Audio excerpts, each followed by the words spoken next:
Ross, always good to have you. I mean, man, big news, big deal to be on this podcast with Don Jr. My question is, if he's showing interest, can we take that to mean that his dad will take it seriously in his new administration? Well, firstly, good morning, Markie, and I certainly hope so. I can tell you that we're earnestly hoping that through Don Trump Jr., we can basically let the president know that the UAP issue is a priority for many Americans. People have had a gutsful with being gaslit and being told that they're not seeing what they're seeing. They want answers. They genuinely want transparency. And I think we're at a point now where, with these witnesses we've got coming forward this weekend, Saturday night, 8 p.m. Eastern Time, we're putting out a story where we've got multiple witnesses who are giving first-hand evidence of a retrieval program of, believe it or not, and I know this is confronting, alien craft. The allegation is that the United States has recovered non-human technology.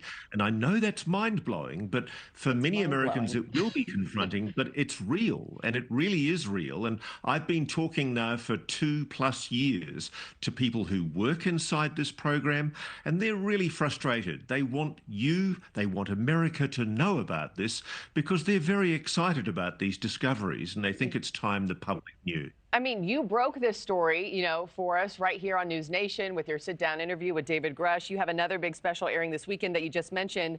And I wanted to air a little bit of that because you recently interviewed the Air Force veteran. His name is Jacob Barber. He's the whistleblower who says he was the helicopter pilot who retrieved UAPs for the government. Let's take a quick listen to what he told you and what he saw. How long have you known this secret about unidentified, anomalous phenomena, being of non-human origin? For more than 10 years. We did recover things that were exotic in nature in the sky, and we know they were classified craft.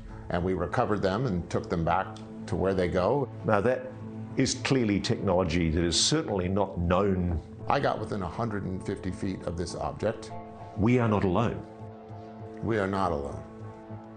I mean, Ross, wow. I mean, more than 10 years. What about his story stood out from the countless other interviews that you've conducted over the years?